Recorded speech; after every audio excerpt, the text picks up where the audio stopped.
On behalf of John's family, especially John and Carrie, we want to thank you for coming to support each other and to support John's family. We are grateful that you are here. Johnny and Carrie were making all the arrangements, and they were doing it so well that I planned just to show up and not to have to do anything.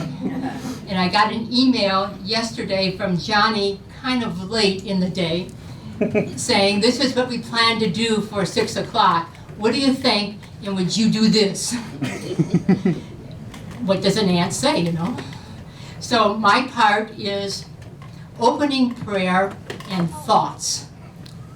I can do the prayer. The thoughts are gone. I don't know what we'll say.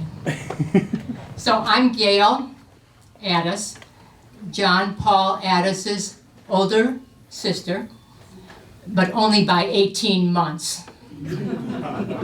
I'm also an Immaculate Heart of Mary sister, an IHM, and because of that, the family designates me as the official prayer person. I try to delegate this responsibility because they are all very capable prayers, but obviously it did not work tonight. So the scripture passage that I chose was because the last couple of years of John's life, he experienced many physical difficulties, surgeries, hospital stays, lack of well-being in general. And because these last few days of his life were fraught with discomfort and many health concerns. And so the passage I chose is just a couple of lines from the Book of Wisdom. The souls of the just are in the hands of God, and no torment shall touch them. They seemed, in view of the foolish, to be dead, and their passing away was thought an affliction, and their going forth from us utter destruction. But they are in peace.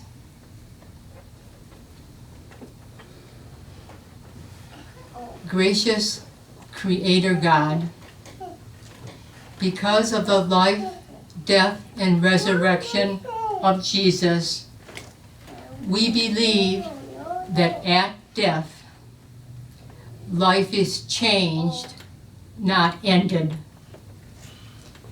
We entrust John into your hands and unconditional love. Hold him close to your heart. Increase our faith that he is alive, and one day we will see him again. Comfort us in our grief, especially his son John and daughter Carrie and their families, and all gathered here. Help us to honor his life by living the positive values we learned from him, but also by letting go of anything else. For you, gracious God, only remember the good that we do, and you forgive and forget our failings and our selfishness. We thank you, Holy One, for the gift John has been in our lives. I don't know how you would interpret shared thoughts, but I didn't have a lot at this time. I've known John the longest, but I don't think I was the person closest to him. For 40 years of John's life, I was out of the area, and so the only times we really connected were at our parents' home for a couple of hours at holiday times. We didn't write, we didn't call. My limited experience of John is that he was very private, at least with me. We rarely talked about his feelings or what he was struggling with personally. When you asked him how he was doing, fine, okay. And if you said something like, do you want to say more about that? No, he didn't talk to me about himself. That may not be true for other people, for his friends, but I don't know that, and I don't know who he was closest to. At the time of death, all kinds of crazy things pop into our mind, and I don't know why these two things came to my mind, but I think there's a link between when they happened and the end. For the first 3 years of his life, John did not speak. Hard to imagine John not speaking. But I was his interpreter. I always knew what he wanted and was trying to say. So I spoke for him. But after he found his voice, he spoke very clearly and with conviction and passionately. You would get his unasked for political and religious views and opinions in no uncertain terms. He was knowledgeable from the sources he listened to and passionate about his beliefs or opinions, and he was absolutely certain that he was right.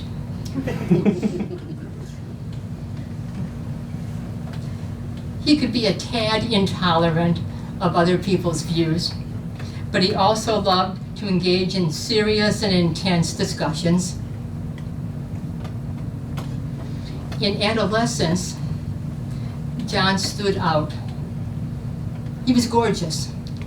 He wore his hair longer than usual, and certainly longer than our father's brush cut. He smoked, he drank, he got into trouble with the law sometimes, making our parents wonder continually, what will people think? He was always testing and pushing the boundaries and frequently ignoring the rules. This would later get him into some trouble as a teacher. In junior high, he tried to teach me to smoke, to inhale, which ended up by my choking and running around the backyard and him running around after me. I'm trying to breathe and he's trying to help me. And I can still see and feel that experience, but he was determined I would learn how to inhale. I didn't. I did not. And that was the end of smoking for me. But he continued. And I believe that eventually his continued smoking led to lots of his health issues and eventually his death. John was gifted musically. He played piano and guitar, he sang. He also acted in high school plays. He was part of a high school band and in later years as well. And in high school they would practice in the basement of my parents' house, raising the roof. And they were good.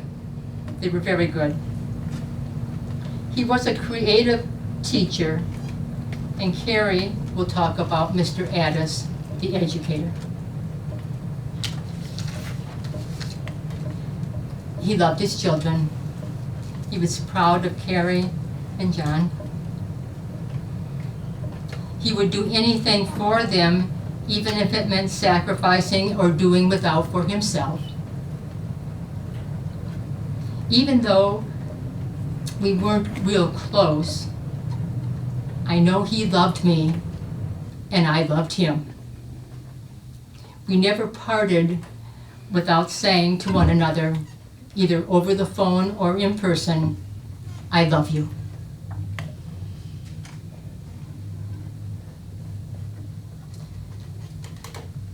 I already miss being his older sister and having him as my younger brother. I love you, John.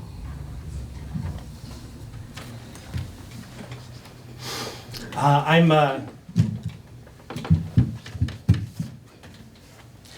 John Kennedy Lowell Addis, partially named after my dad, partially named after the president, and partially named after my grandpa. I think I've gotten the chance to meet almost all of you, and if I know there are a few people I have missed, please make sure to say hi to me when this is complete, and hopefully everybody, not about everybody, hopefully most people will come up and say a few words after my sister.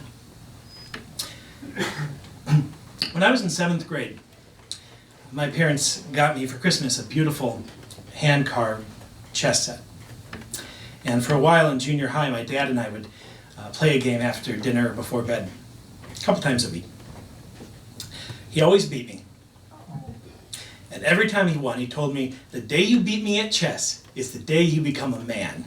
And it was very frustrating. But he never let me win, because that wouldn't be fair. It took over a year, but one night I finally had him, and I remember like my heart beating and like being scared to take the fingers off the piece, which sets it forever. But I knew I was right, and so did he. And we sat in silence for just a moment. And then he smiled, and he put his elbow down on the chessboard and said, the day you beat me at arm wrestling.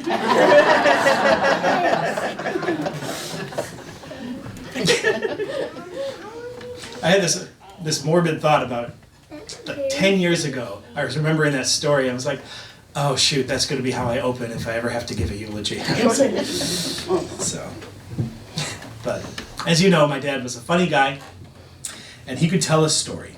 And he had a lot of stories from high school. I'd share my favorites, which usually involve nuns, but hopefully somebody else will share those, because I wasn't there. For me, when I was a kid, most of my strongest memories with my dad were the one-on-one late nights in the summers, just him and I, watching movies till 3 a.m. or old TV shows. And in the commercial breaks or after the TV was turned off, we just talk, and we talk about growing up, what the future might look like, or if I was happy, or if I had any new ideas for stories, and so on. And we'd also talk a lot about religion.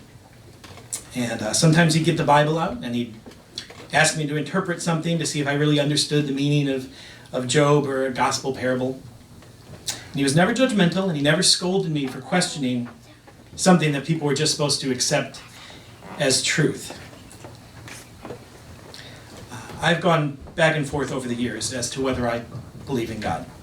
And I remember him telling me that that's exactly what would happen when I got older. And he said you have to question everything or you don't really believe in anything. He told me he had questioned everything, and he had ended up on the side of faith. I'm still on the fence sometimes, but I know that he thought that was okay. My dad loved science fiction. Often on those late summer nights, we'd watch sci-fi classics from the 50s through the 80s, and he'd explain to me the real meanings behind certain scenes and how science fiction tells stories about today's realities.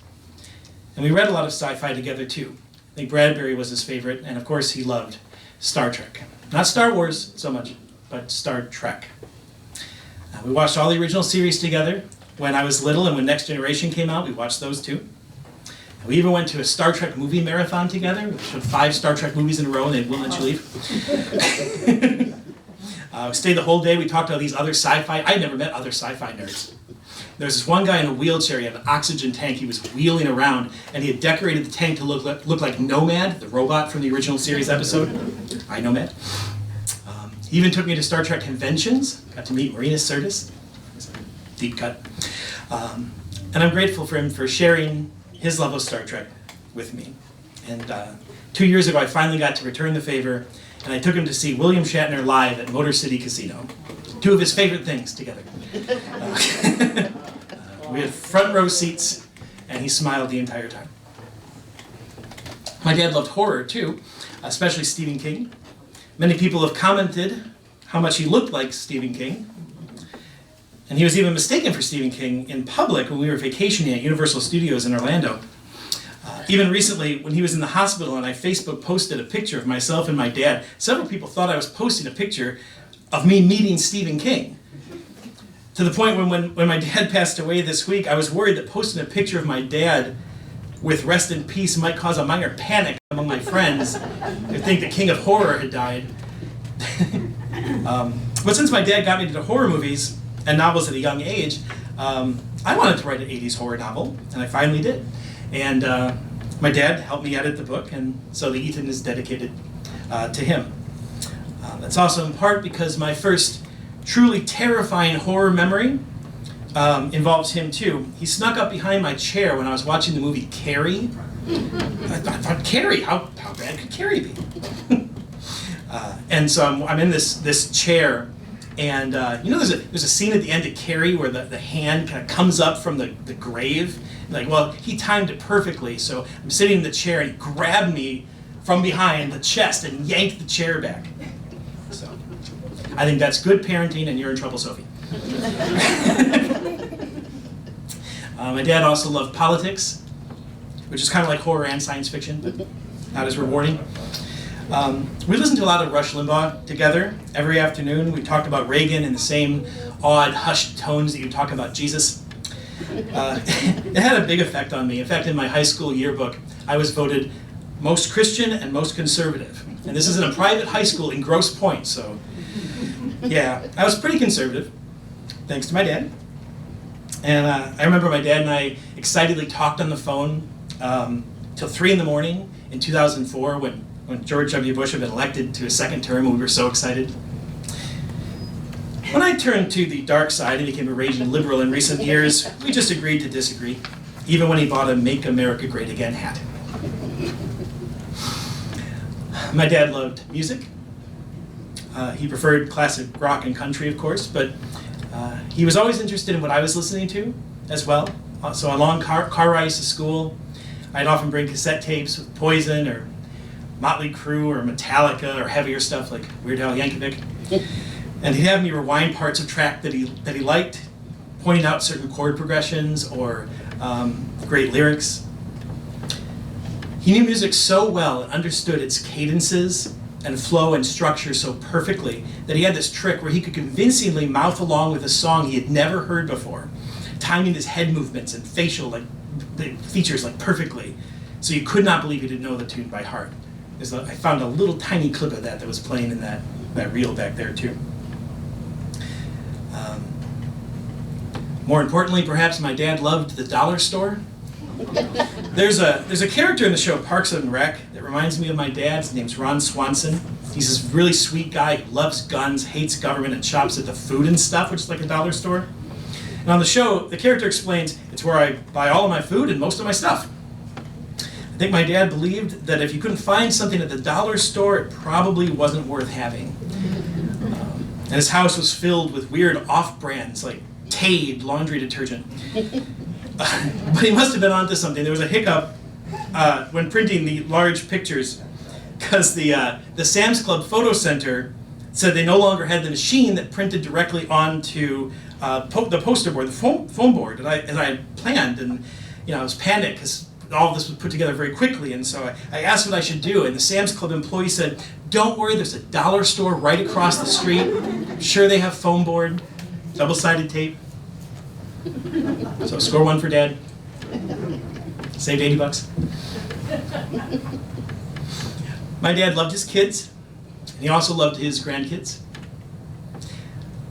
In recent years, he hasn't been quite himself, at least not how I remember him, and certainly not able to be as playful and silly as he was with Carrie and I.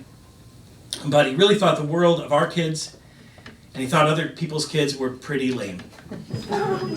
Not his students, just other people's kids. His students were his kids. A few years ago, a bunch of us were at Impression 5 Science Center in Lansing, including my daughter Sophie and Carrie's son Xavier. And Dad just kept marveling how likable and funny and attractive our kids were, especially when compared with other kids in the crowd. And he started pointing out the less attractive children. I mean, look at that one. Yikes. Your kids are amazing. Nothing makes me sadder about his death than the thought that my kids won't get to know my dad the way that we did. And that's why I'm glad I still have some of those silly videos. A few you were watching earlier. It's why I'm taping this memorial service to show my littlest one someday who their grandpa Addis was. I've always said that if I'm a good dad, it's because I had a great one. And I cannot emphasize enough how much it meant to me to have a father I could share my fears with, imagine the future with, talk about embarrassing stuff with, ride roller coasters with, make movies with, debate politics with, and simply grow into a man with, him by my side. So our kids are going to miss out. And I'm disappointed that he became reclusive in his final years. And if you were his friend and wondered if he was ignoring you lately, you're not alone. You'd almost never call or pick up the phone if I called, though I wish I had tried harder to break through. I sent him a book recently that I had loved, thinking he might as well. He never let me know if he had liked it or had received it, but when I visited his house this week after I died, there it was, and had bookmarked a few chapters in. And it made me smile because I know he was thinking of me, and I'm sure he would have called me as soon as he had reached the end. My dad wasn't perfect. I know he wasn't there for my mom sometimes. But he was there for me when I needed him most every time. In high school, when I was barely old enough to drive, I once took his car without permission. I think that was the first time I'd ever driven on my own in my life. And I drove to the house of a girl who had broken my heart. And my dad came to get me. And I sobbed in his arms on the girl's back porch. My dad had an expression, you probably heard it, up the butt. And it meant having more of something that you could handle. Like, we have past due bills up the butt, or we have leftovers in the fridge up the butt. That night, as I cried that no girl had ever liked me, he promised me that when I went off to college, when girls could see all that I had to offer, I'd have women up the butt. Then he realized what he had said, turned red, and we laughed about it all the way home. When my dad was first brought to the hospital last Thursday, things looked grim. And at the time that my sister found him, he had been unconscious for up to 2 days. Doctors think a clot dislodged in his leg, traveled up, caused a pulmonary embolism, knocked him out, sending him into dehydration and near kidney failure. And Carrie was sure he was dead when she called me. And she's the bravest person I know for how she handled the situation. But paramedics found a pulse and brought him to St. John's. And I raced down to Detroit that morning and joined them in the ER. And the doctor got my dad to come too, and he asked him one question. He said, "Who's that next to you?" And he turned to me and said, "My son." And to me, those were his final words. But they weren't quite his final words, because the next day he apparently told a nurse, and I'm quoting here, let me make sure I get this right, to shut the fuck up. So, and for a while I thought maybe those would be his actual final words, which is kind of cool, that'd be okay. Unfortunately, the next day, another doctor got him to successfully answer the standard hospital questions. What is your name? What is the year? And who is President of the United States?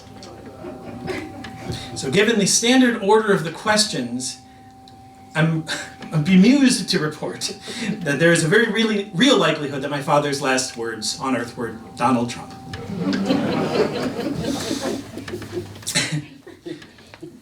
The night Dad died, Carrie and I went to PJ's Lager House, where in the basement they have a little record shop with a turntable to test the records. We drank Stroh's beer and listened to Jesus Christ Superstar on vinyl until 2 in the morning. It was the Ted Neely and Carl Anderson version too, and my dad and I both got to meet both of them backstage when they had come to Detroit on tour years ago. Mike and his kids were there too. And you can add that to the long list of things I would not know about or love if it wasn't for my dad. who was such a Jesus Christ Superstar fanatic that he even used it every year to teach religion classes and catechism. Which means there are literally hundreds of adults in the Detroit area whose first experience with the Gospels is through 70s rock opera. And that makes me so happy, because it was mine as well. I have a prop. I want to read you something I found this week. My grandma, Eleanor Addis, some of you may remember her funeral was also here. I was asking for a punch card earlier. She was a legal secretary and typed over 100 words a minute on a manual typewriter. And I still have that typewriter. And in retirement, Grandma used her typing skills to chronicle my childhood from her perspective. And she did this for my sister too. And these books, this is book 2 of 4, contain all the silly, cute, childish things that we said, outings we took together, major family events, and so on. When I was 5, precocious child that I apparently was, I was obsessed with writing original stories on the typewriter. My grandma kept records of some of these stories, each one dated and archived, often with context from her as to why or where I created it. On January 11th, 1983, I had apparently been writing part 4 of an apocalyptic original story. I'm 5, remember? And had stepped, so it's not very good. So I had stepped away from the typewriter. My part went like this. Part 4, the story in End of the World. Weeks are gone and everybody's dead, and God throws... And then apparently I stepped away from the typewriter. My dad must have found the unfinished part of my story still in the roller, and he typed this message back to me. Johnny, nobody ever really dies. A human being is much more than just skin and bone. God loves you more than you can ever understand. He will not let you down. He made us like him, immortal. That means we live forever. Not our bodies, but our minds, our spirit, our soul. God must have had a very special place in his heart for you, for he made you a very special person. Someday, if it is God's will, you will know what it is like to be a father. And then you will understand how much he loves you. My dad was a smart guy. And on so many things he knew more than I ever will. And here he is in this note telling me exactly what I need to know today, 36 years after he wrote it. And maybe it's all just wishful thinking to avoid having to admit the possibility that we will all someday be nothing. But that just doesn't feel right, does it? I want to believe that what made him who he was will live on. Perhaps just in the hearts and minds of those who loved him, but perhaps something more. So on this, I choose to have faith because I trust him and because I miss my dad and I want to see him again. Thank you. Okay, so I didn't, that was like the main event there. I didn't really have, I didn't have a lot of time to prepare stuff because there's, all the arrangements and things. I was just gonna say, I knew kind of more of the teacher side of my dad because I went to school where he taught for several years at St. Brendan's and St. Paul, and I saw how the kids looked up to him, and they were like, they pretend to be scared of him because he's very stern looking with the big stick he used to carry around. But he was a big softie, and I've just been talking to so many students the last couple days that remember really detailed lessons from having him in 7th grade in like 1988, and I don't remember stuff I learned in college. So the fact that these lessons like stuck with them is really kind of comforting to me, because there's just so many, like thousands and thousands of kids that the teachers get to have an imprint on, you know, and they share that with their kids, and that's been a big source of comfort to me the last few days, because it's been a really hard last few days.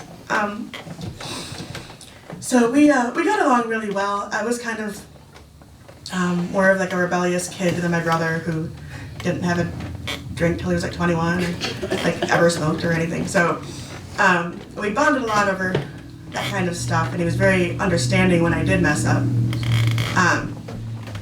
And hi, butter. Hi, sweetheart. Oh. Yep. Thank you for the hug. And we also talked a lot about politics, but we're very different. But he was very respectful of what I did. I do a lot of activism and charity kind of stuff, and he appreciated what I did, and he said that. And he wasn't a big, like, MAGA guy. He was conservative. We talked about the Trump thing. He didn't like him that much. I just want to say that. He wasn't a huge MAGA guy. For the record. Just for the record. So anyway, I met a couple, like, a couple came earlier. Buddy, you gotta, just for a minute. A couple came earlier whose daughter was a student of his named Emily, I think Gazelle.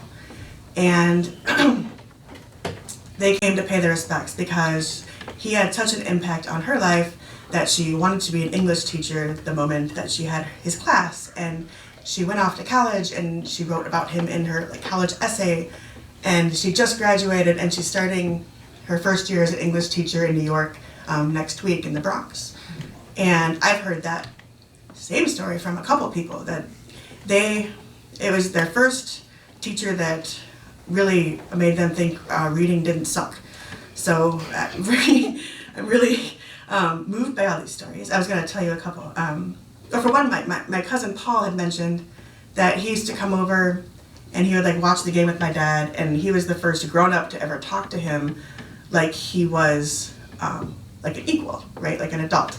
And a lot of the students said the same kind of thing, that he didn't talk down to them, he didn't try to sugarcoat anything, he talked about very kind of adult themes in his books, The Lord of the Flies and these types of things. And they really appreciated him for that. So, I was going to share a couple of these messages I got from just the students the past couple days, because I can't think of anything else to say, so I'm going to say what they said. Chrissy says, he fostered such a love of literature in my life. Some of my most impactful memories from middle school were made in his class. Such a loss. Allie said, I'm so terribly sad to see this. It really breaks my heart. Mr. Addis has always been my favorite teacher, even after all these years. He introduced me to The Outsiders, and he embraced my love for reading. He inspired me in countless ways. God, there's just so many. I have so many pages of these, but there's my condolences to his family and friends. Mr. Addis was one of the best teachers I ever had. Honestly, I continue to employ the lessons he conveyed through the titles mentioned above, as well as many others. To this day, Mr. Beeben got me through high school English. He was a great teacher and mentor and will always be missed. Mr. Beeben was a mnemonic device for learning helping verbs. The MR Beeben is, was, were. It's a whole thing. So they're talking about how he played Degrassi Junior High episodes to kind of teach life lessons back in the 80s. I guess the one of the really great ones I got was from Andrew, who had him in 87. And he said he was so cool. I had him for 7th grade. I'll never forget the time he was talking about Martin Luther King and nearly lost it. But he gathered himself and said, we need another hero. He also put the talent shows on and was a great fan of visual audios.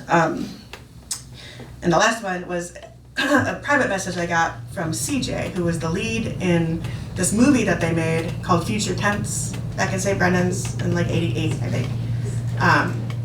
And it was about how the teachers were all actually aliens, sent to dumb down the population and stuff. So, but he wrote, he was the best caring teacher I ever had. He believed in me, and I will never forget what he taught me. So, he's obviously had a really impressive impact on just more lives than I can possibly even imagine. So when we were discussing what to do after he passed, because we didn't know his final wishes yet, he didn't talk about it, and we were thinking about cremation, but we just happened to find his living will that said he wanted to donate his body to science and research, which I think is cool. I have my master's in biology, and I really appreciate that gift. I'm sure they can learn a lot from him. But what they said on the phone was really, really cool. The way they put it was, he'll be coming here, and he's going to be teaching here for 6 months to 2 years, and when he's finished teaching, we will take care of the cremation, and you can take him home. And I just really like the thought that he'll be able to be helping people learn for a bit longer. So I'm about to lose it. I had other stuff I was going to say, but I think that's about it. So thank you all for coming. I will lose it, so I'm just notifying. My name's Mike Novak, and I had the delightful pleasure of working with John for 20 years at St. Paul. I remember the first day. I mean, it was almost this, it was this time of the year, and I heard we got a new 7th grade teacher, and I was a 7th grade teacher, and I went to my room, and I heard a vacuum in the new teacher's room, and I thought for sure it was a maintenance, because maintenance cleans the room with the vacuum. But so I was going to go say hi to the maintenance guy. Well, before I entered the room, I noticed a Star Trek poster on the door. And I said, I like this guy. I've never met him. I walk in, and it wasn't a maintenance, it was John with this little vacuum doing the room. And I introduced myself, and I go, I like your poster. You a Star Trek fan? And that was it. That was the beginning of everything. We taught together. We laughed every day. I mean, that was one of our goals. We'd stand in the hall at Exchange and talk to the teachers and talk to the kids, and it was just pure enjoyment. And then over the years, one of the things that happened all the time, graduates would come back, and they always would go to Mr. Addis's room. I mean, that's who they always wanted to talk to and thanked him. And thank you, Carrie, for Mr. Beebam. I forgot all about him. That was a big time. And then like 10, 12 years later, I went to John. I says, you know, John, I've always, I got all this in my head. I always wanted to write a book, but I can't write it. You know, I have no English. And he goes, looks at me, Mike, I always wanted to edit a book. Miss Burns was our principal and hired us. And she said this, and this is very true. I think God wanted you guys to work together. And John became my best friend. Sister, you brought this up. He talked about you often to me. And he always referred to you as his older sister, but he never mentioned you were only 18 months. And no offense, I thought you were a lot older. And you're not. And I can tell you this, though. He was very impressed with you. He would talk to me about, she ran the parish. The priests didn't know what they were doing. She ran the parish. I think she ran 2 parishes on that. And she would talk, and I thought, and also, sister, I think he was intimidated by you, by your position and your knowledge, and he respected your authority. And he shared that with me a number of times, so you should know that. I have to tell one comical story. I mentioned it today. John was at St. Brendan's, and he loved St. Brendan's, but things changed and things got sour, and so it was an opening at St. Paul. And he had an interview, and he was all nervous, and he got stung by a bee the day before, working in the backyard. And he's allergic to bee stings. So his legs swelled up, and his tongue swelled up, and he was going to cancel, but he goes, I got to go to the interview. So he goes, the next day I'll be okay. Next day he wasn't okay. He hobbles in, can you imagine this? He hobbles into the room and sits down, and he's an English teacher, and he shakes his hand. Hello, my name's Mr. Addis. And he apologized right away. I'm sorry, I can't speak well because I got stung by a bee. And she's looking at him. I'm not joking. Look at my leg. And Ms. Bird shared some things years later about that, and she couldn't believe it. I mean, but there was something, she said, there was something in her that said this is the guy to hire at the time. But it was just, and the stories that John told about himself, he could be very defacing about, he had no problem with telling the mistakes he did about himself. And he always was losing things. Oh, his keys all the time. He'd tell, and it is his room, you know. So I'm in a hurry, Mike. I gotta find my keys. So we'd grab 2 or 3 kids, and you got that corner, I got this corner. We would find his keys in the stupidest spot, and we would find the keys. But then he told me stories about the keys that he would lose at his house. Oh my gosh! And he would drive him crazy. Yeah, but he'd find them. But he would find him in the weirdest spots. I go, John, do you sleepwalk or something? He goes, I don't think so. But we got along. In Star Trek, we went to a Star Trek thing in Las Vegas. He had some ramen and ale. He wasn't that thrilled by that. But it was a pleasure to know him. And memories. And that's what we got to take with us. Because that's what he gave everyone. And they were always, 99% of the time, just wonderful memories. And John, thank you. Thank you. He did appreciate you. Sit back. Since he humbly didn't mention the names of the books that are available for sale on Amazon right now. It's The Way of the Wandering Wizard and The Warrior and the Wandering Wizard. Signed? No? Well, they could be half signed. How much for a sign? It goes down in value, so I don't want to do that.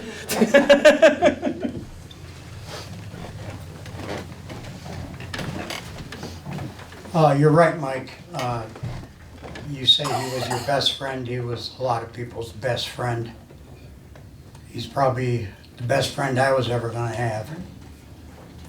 As I'm sure that Lynn can attest, he and I were probably joined at the hip for the better part of 20 years or so during the music years. Maybe some before and some after. And I know it grinded on you. A few people today have expressed confusion over how he got his nickname. Everybody thinks they know the true story. When he lived on Stapleton, I think, Johnny, you mentioned that he was fanatical about sci-fi, supernatural, anything to do with monsters, anything foreboding. He loved. And that was where we first established a connection, he and I. Probably when we were 10 or 11, something like that. And he had a shrine. His mother let us put up make a monster cave in his basement. And it was one of those eerie looking Michigan basements, with the dirty shelves, with the ugly concrete and all the old fashioned ringer washer down there. You remember that, Gail? And we'd turn on that ringer washer and put his army men through it when she was upstairs. We'd make, the army men would be screaming, and we'd make the screaming noise, crushing him in the ringer washer. Anyway, we would take pictures, and back then, no pictures in Google, no nothing, so we had to go hunt for them. We got them out of comic books, and there was a magazine called Famous Monsters of Filmland. And we would cut the scariest full-page pictures out of there and paste them on the walls. And we'd go up to the Jewel Theater or the Macomb Theater when they were running a horror flick like Frankenstein, and we'd ask them for posters. And every once in a while, we'd luck out and get one. All right, long story short, that was our fanaticism. And he started a club called Monsters Association of America. And he made me go to, and probably some other people, and he may still have this round metal where you put the coin in and you point it to a letter and you pull the lever back and you put anything on this little medallion. I don't know if anybody remembers that. With Monsters Association of America, and we both went around with that thing on our neck. Famous Monsters of Filmland came out with some kind of my memory's not clear, but it was like a zombie movie or Dracula or some really, really ugly face. Ugliest face we had ever seen. He cuts it out and we go home and Eleanor's in the basement. She takes one look at the picture, and the damn picture had little teeny nibs like that coming out of his forehead. I don't think it was supposed to be horns. It was just like ugly gross on a monster face. She immediately thought that he was bringing a picture of Lucifer in the house. And I'm telling you, I never saw it. I was kind of intimidated by Eleanor Addis to begin with, because you did not want her pissed off at you. So she went nuts. Not nuts, but she just went off on him. You're not bringing Lucifer! And she went on, and I slithered up the stairs, and the two of them started arguing. After the argument was over, he came upstairs with the picture in his hand, grabbed a almost empty loaf of brown bread, and came out of the house. By then I was in the driveway. He came out of the house, storming down the driveway. Come on, we're going. And we went a half a block down the street to the Lincoln schoolyard, which was back then the staging area of, all the kids in the neighborhood. That's where we'd meet. We went and sat on those swings, and I'm just kind of sitting there. I don't know what the hell to make of the whole scene anyway. So, the old swings on the chains, and we're spinning on them, to see how far you can go and knot up the chains. We're just kind of swinging back and forth, and out of the blue, he says, I'm running away, because of the incident with our shrine. I'm changing my name to Dyke. Where'd you get Dyke? He said, Dyke Sidday. I said, what do you mean Sidday? Sidday, S-I-D-D-A, that's my name backwards. Don't you get it? Or something like that. I said, no, that would be Sidda. And he said, I'll spell it S-I-D-D-A-E. That's Sidday. Okay, fast forward, and that's where Dyke Sidday started in my life. And as far as I know, that's as far back as his name change went. Now, it didn't take right away. It took a few years, and he even retold the story, self-promoter that he was. He told a couple of different versions of it too, and it made it all the way to high school, but slowly but surely, it started catching on. And then when you get in a little tiff with your friend, I try to make fun, you try to make fun of your friend. I'd say, okay, Dyke Sidday, just to get a rise out of him. 9th or 10th grade, after the Lucifer fiasco, that kind of died off, and Dyke started to slowly materialize, and we started knowing him as Dyke. When we started the first serious band, which ended up being the Staccatos, and they made the blue satin jackets and all that stuff, we thought we were hot shit. We were trying to name the band before, in my mother's kitchen was Eleanor, my mother, and Dyke and I. But I think he was still John then.